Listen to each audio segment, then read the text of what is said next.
भारतातील आज सर्वात काळा दिवस, प्रत्येक भारतीयाला उद्ध्वस्त करणारा दिवस, सर्वसामान्य माणसाचं कंबरड मोडणारा दिवस.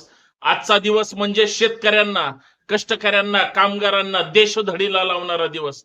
आजचा दिवस म्हणजे सर्वसामान्य कुटुंबातल्या माता भगिनींना, लाडक्या बहिणींना खरं तर अत्यंत वाईट काळ आणणारा दिवस. एवढंच काय, आजचा दिवस म्हणजे प्रत्येक भारतीयाला रांगेत उभं राहून मृत्यूच्या खायामध्ये लोटणारा दिवस. आजचा दिवस म्हणजे या देशाची अर्थव्यवस्था उद्ध्वस्त करणारा दिवस. आजचा दिवस म्हणजे या देशातल्या प्रत्येक माणसाला स्वतःच आहे नाही ते गमवायला लावणारा दिवस. आजचा दिवस म्हणजे काळा दिवस. आजचा दिवस म्हणजे सरकारने तुमच्या माझ्या मानगुटीवर लादलेली नोटबंदीचा दिवस. आजचा दिवस म्हणजे या देशाची अर्थव्यवस्था उद्ध्वस्त करणारा दिवस. आजचा दिवस म्हणजे तुम्हाला, आम्हाला, सर्वसामान्य माणसाला आणि सर्वसामान्य कुटुंबातल्या माता भगिनींना सुद्धा जवळचं सगळं सरकारच्या घशात घालण्याचा दिवस.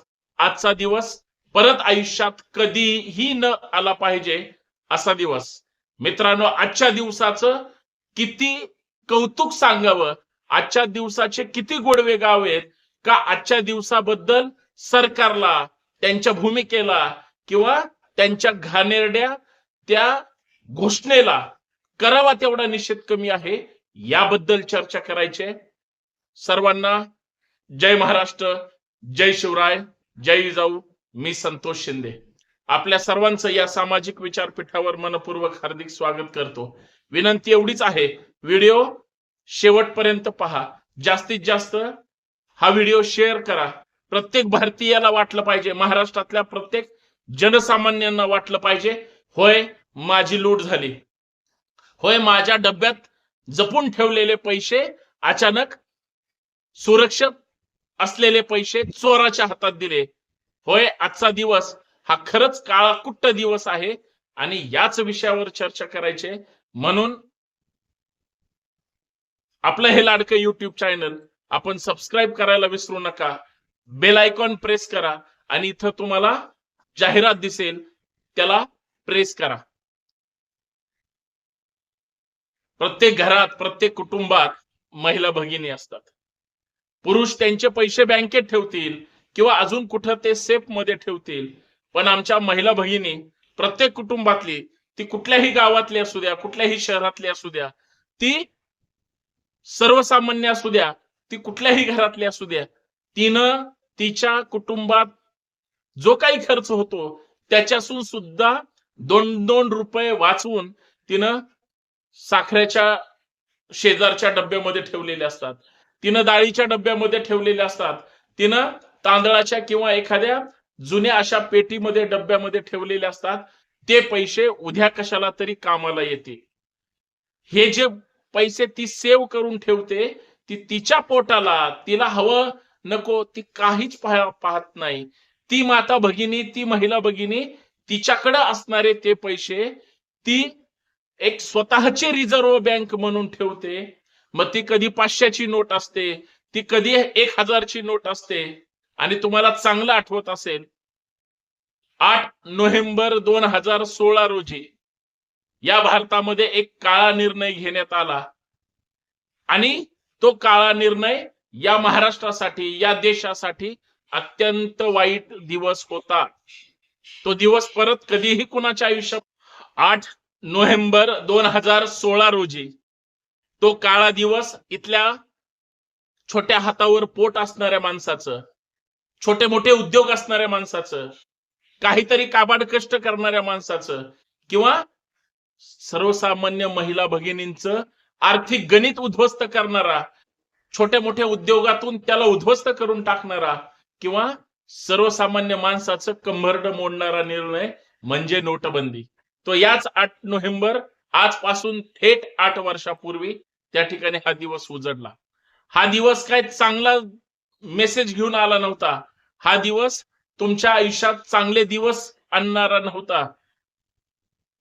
माननीय देशाचे प्रधानमंत्री श्री नरेंद्र मोदी साहेब यांनी तत्कालीन महामहिम राष्ट्रपती प्रणव मुखर्जी साहेब यांच्याशी काहीतरी हिचगुज केली आणि तिथून बाहेर पडले आणि थेट संध्याकाळच्या 7-8च्या दरम्यानमध्ये डायरेक्ट त्यांनी नोटबंदी जाहीर केली आणि त्यांनी स्पष्ट जाहीर सांगितलं, आजपासून संध्याकाळी ठीक 8 वाजल्यापासून आपल्या देशातील 500च्या आणि 1000च्या नोटा पूर्णतः बंद झालेल्या आहेत, बंद करण्यात आलेल्या आहेत. आणि त्यांनी तमाम भारतीयांना एकदम जोर का झटका दिला. म्हणजे छत्रपतींचा आशीर्वाद, चला देऊ मोदींना साथ. म्हणून ज्याने ज्याने महाराष्ट्रातल्या लोकांनी मतदान केलं, देशातल्या लोकांनी मोदींच्या भाषणाला, बोलबच्चनला मतदान केलं, त्या सगळ्यांच्या आयुष्यात 8 नोव्हेंबर काळा दिवस आणून टाकला. नोटबंदी केल्यामुळं बरेच संसार उद्ध्वस्त झाले, बरेच संसार अक्षरशः कर्जबाजारी झाले आणि बरेच होतं नव्हतं झालं. 500च्या नोटा बदलल्या गेल्या, बंद केल्या गेल्या. 1000ची नोटा बंद केल्या, बदलल्या गेल्या. त्यांनी एकच जाहीर केलं की 500 किंवा 1000 ह्या ज्या नोटा आहेत या बाजारामध्ये डुप्लिकेट स्वरूपातल्या आहेत आणि ही जी करन्सी आहे दर 10 वर्षांनी किंवा त्यांचा जो काही एक टाइम लिमिट त्यांनी दिलेला आहे त्यानुसार बदलला गेला पाहिजे. परंतु पूर्वीच्या सरकारने लवकर नोटबंदी केलेली नव्हती, म्हणून अशा पद्धतीनं करतो आहे असं त्यांनी जाहीर केलं. आता सुद्धा तुम्हाला 2000ची नोट बाजारात दिसत नाही. ती टप्प्याटप्प्याने बरोबर त्यांनी चलनातून गायब करून टाकली. हे मी 8 नोव्हेंबर 2024 रोजीच कथन करतोय. परंतु त्याच्या अगोदर त्यांनी 500च्या आणि 1000च्या नोटांचं डुप्लिकेशन होत आहे म्हणून बंद केल्या. पण मला सांगावं, त्याच्यानंतर बरोबर 6-7-8 महिन्यांनीच बातमी प्रसिद्ध झाली. तुम्ही माध्यमांवर पाहिली असेल, मी सुद्धा त्याच्यावर एक मोठी व्हिडिओ केलेली होती. त्याच्यामध्ये असं सांगितलं गेलं होतं रिझर्व्ह बँकेने, आणि त्याच्यावर काही माध्यमांनी बातमी केली होती.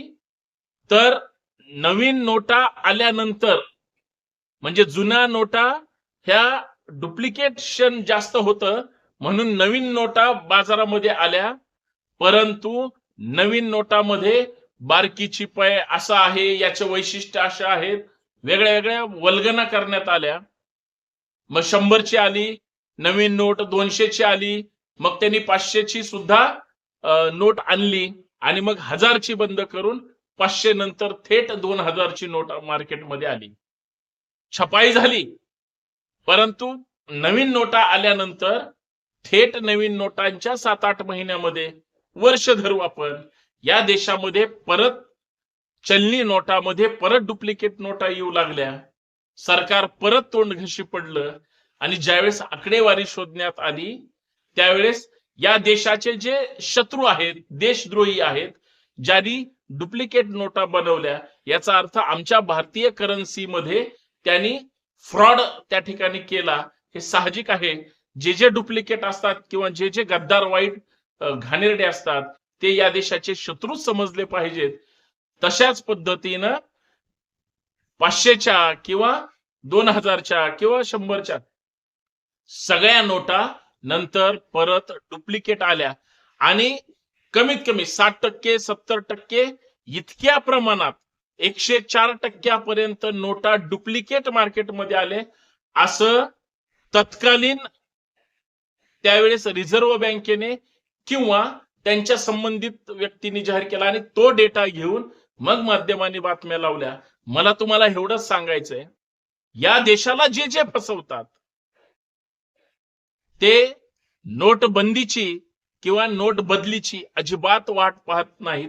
विकृत आहेत, विकृती आहे आणि विकृतीने आमचा देश पोखरून टाकलाय. परंतु या सगळ्या ह्याच्यामध्ये सरकारचा किंवा मान्य मोदींचा उद्देश नोटा बदलण्याचा होता का सर्वसामान्य माणसाला वेठीस धरायचा होता हे त्यांना माहिती आहे. परंतु त्यांच्या ह्या अचानक घेतलेल्या निर्णयामुळं काय 2-4 दिवसाची सुद्धा वेळ दिलेली नाही, त्यांनी डायरेक्ट माध्यमांसमोर आले आणि देशात एका सेकंदात नोटबंदी करून टाकली.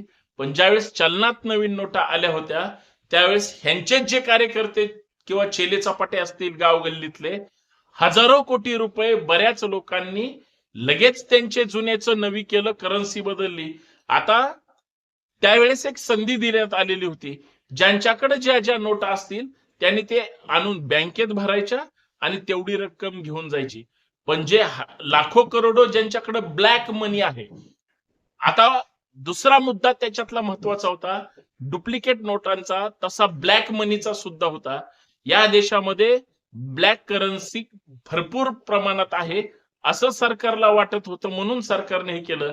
आता जेवढे या देशाच्या कानाकोपऱ्यातील जे काही उद्योगपती असतील, व्यावसायिक असतील, धनदांडगे असतील, ह्यांच्याकडे 100% कष्टाचा पैसा किंवा व्हाईट मनीच असेल असं अजिबात नाही.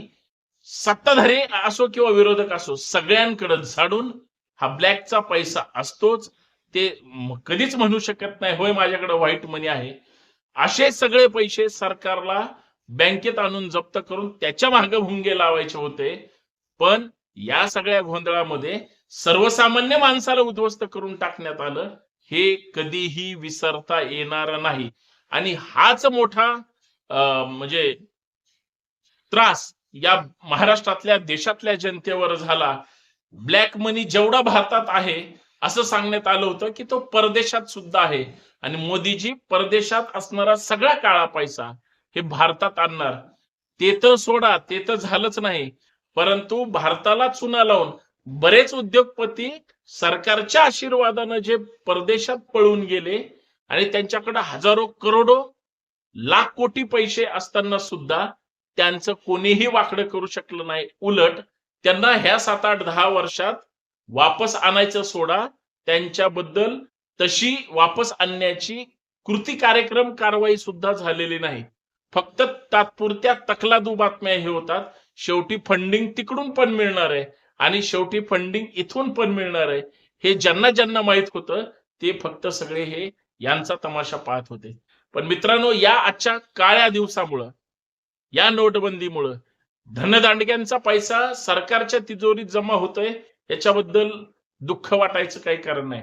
पण सर्वसामान्याकडे असणारा पैसा विनाकारण तो दहशतीच्या नावाखाली, धमकावण्याच्या नावाखाली, समजा तो सुरक्षित त्या ठिकाणी होता, तो सुरक्षित असणारा सिक्युरिटी डिपॉझिट म्हणून त्यांनी स्वतंत्र त्याचं रक्षण केलेलं, तो पैसा बाहेर आडून नंतरचे 4-6 महिने अत्यंत वाईट अवस्थेत गेले. ज्यावेळेस अचानक नोटबंदी केली आणि लोक नवीन जुन्याच्या भानगडीत, ज्यांना बँकेतून पैसे काढायचे होते, एटीएमच्या रांगेत थांबून देशभक्तीचे ह्या संघटनेने किंवा अंधभक्तांनी जे काही म्हणजे मायाजाल हे केलं, अंधभक्त स्वतः रांगेत थांबून भारत माता की जयचा नारा देत आम्ही कसे देशभक्त आहोत हे दाखवण्याच्या घाईमध्ये अक्षरशः रांगेत उभे राहून तरपडले आणि काही जण स्वतःच्या प्राणाला सुद्धा मुकले. इतकी वाईट अवस्था एका 8 नोव्हेंबर 2016च्या घटनेमुळे झालेली आहे. म्हणून एक भारतीय नागरिक म्हणून, सर्वसामान्य म्हणून आणि सर्वसामान्यांचा आवाज म्हणून मी आजच्या घटनेचा आणि त्या सरकारचा आणि नेत्याचा, जो इथल्या जनतेच्या हिताचा नसून तो दुर्दैवी निर्णय होता असं मानेल, आणि आजच्या या नोटबंदीचा आणि लोकांवर लादलेल्या आर्थिक संकटाचा मी तीव्र शब्दात निषेध करतो. मित्रांनो, धन्यवाद. व्हिडिओ आवडला तर जास्तीत जास्त शेअर करा. आपलं हे संतोष शिंदे ऑफिशियल हे महत्वाचं लाडकं तुमचं YouTube चॅनल महाराष्ट्रात नाही, देशात नाही, जगभरात सगळीकडे पाहिलं जातं. त्या सगळ्यांना परत एकदा आपल्याला जोडायचं म्हणून सबस्क्राईब करा. धन्यवाद. जय महाराष्ट्र, जय हिंद, जय भारत.